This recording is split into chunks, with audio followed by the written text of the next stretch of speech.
My goal today is to share at least one thing that you didn't know or never noticed about the Good Samaritan. And it's kind of a challenge because if you've been coming to church any length of time, you've heard the Good Samaritan a number of times. It's one of those stories that gets told and told quite often in church and in Sunday school. And the very idea of the Good Samaritan has worked its way into Western culture. It's part of our language. It's part of our cultural literacy here. We have so-called Good Samaritan laws, which provide legal cover for people who stop and do something good for somebody in an emergency. They stop to help someone. And if you look it up online, you'll find a definition that says something like, a Good Samaritan is somebody who goes out on a limb to help someone, even if they're a complete stranger. And if I weren't Methodist, I would bet that you're going to hear the term Good Samaritan at least once this week, with all the news coverage of what's happening down in Louisiana and the Gulf Coast. There's even something, I discovered this on the internet, there's even something called Good Sammy, which is the act of being randomly kind to strangers. Now, on the one hand, it's kind of neat to see something from the Bible being incorporated into everyday culture. But on the other hand, we look at how it's used, and it tells us that sometimes, at least, we use the term without really understanding the implications behind it. So that's what I want to dig into a little bit. First, there's the historical context, which everybody probably knows. If you've been here in church in the last few weeks, you know that the Jews and the Samaritans were kind of like first century Crips and Bloods. They did not get along. And Jesus, of course, coming from that time and place, knew this. That's why he used a Samaritan in the parable. It was his, O. Henry or Alfred Hitchcock or Rod Serling twist to the story. Because in context, when Jesus tells about the good things that this person did, what he's not saying, but you're supposed to be thinking, that, hey, the guy that did all this good stuff, he was a Samaritan.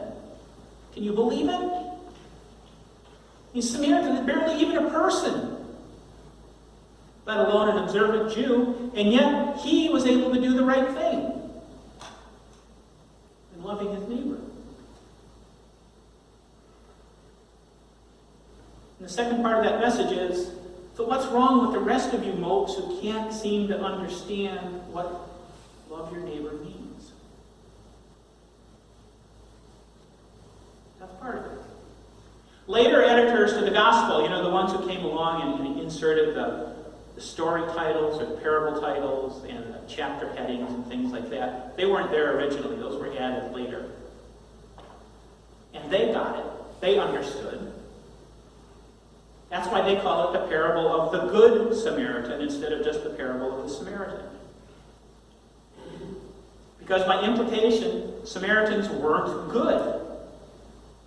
So when you want to run across one who is, that's something notable.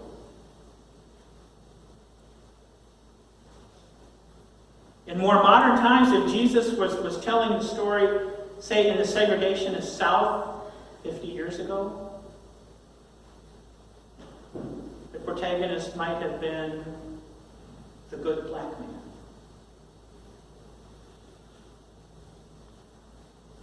Or if he was telling it in some deep blue state today, it might be the good Republican. Or if it's being told anywhere in Wisconsin, it would be the Good Bears fan. Did you get the idea? Get these people doing things that you never expect them to do. It's a great twist and it's a great lesson. But when you think about how it actually kind of feeds off people's prejudices, to our modern sensibilities, we look at that and we go, maybe I'm not quite comfortable with that. But then Jesus didn't really care if he made people uncomfortable, as long as he was able to make them understand what he was trying to get across.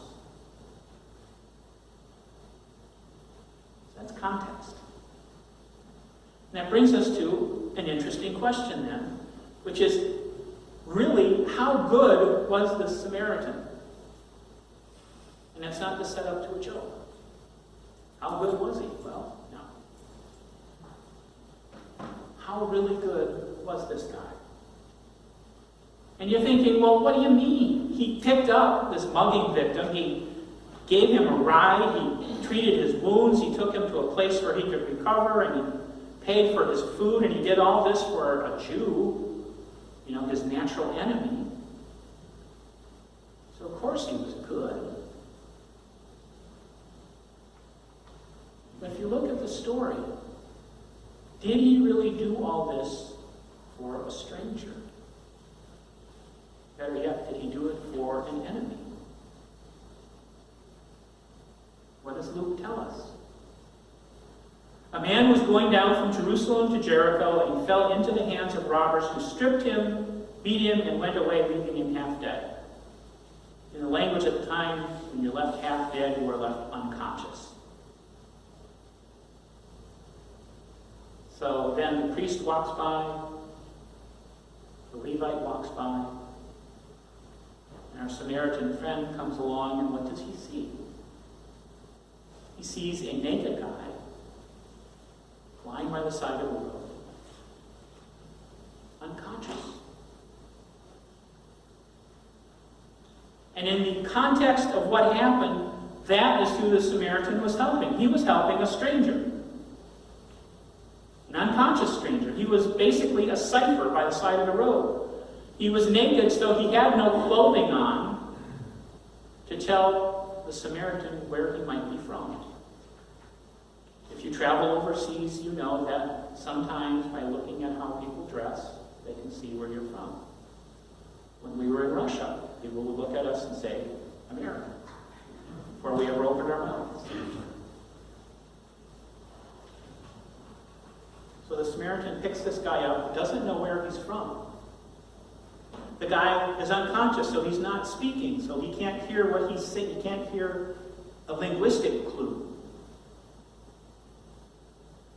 No accent, no language.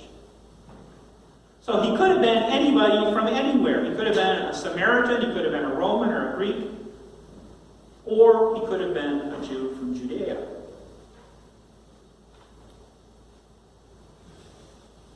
The Samaritan never stopped to weigh the downside of it. Instead, he acted and reacted to what was put before him, which was a human being in need. A soul in distress by the side of the road. And the Samaritan did what he needed to do to make things right for him. So that's pretty good. He wasn't necessarily doing it for an enemy, because he didn't know. He was doing it for a stranger. And it's almost the same. I had always made the assumption until this week that the Samaritan knew who he was helping. Now I realize he couldn't have known. And the writer in me wonders what his reaction would have been when he finally did realize, oh, this guy I picked up and nursed back to health hates me. That would have been a parable. Jesus never told that one.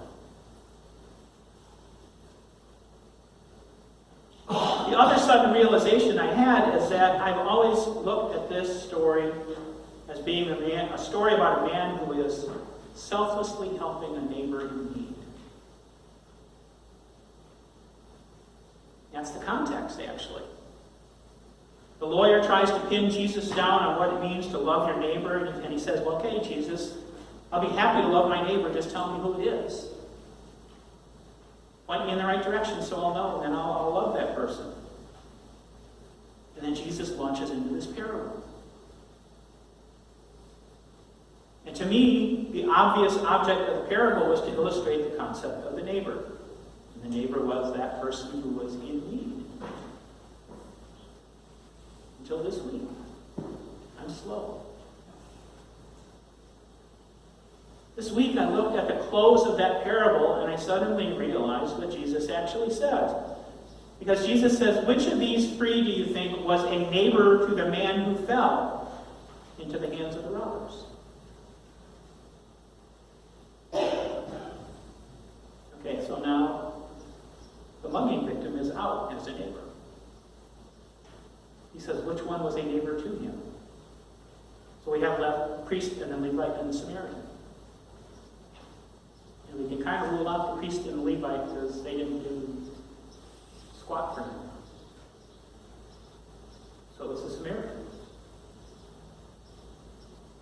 And the difference in what was being asked becomes really clear if you look at the Greek that the gospel was originally written in. Because the operative phrase in that sentence is genome plesion, which means became a neighbor.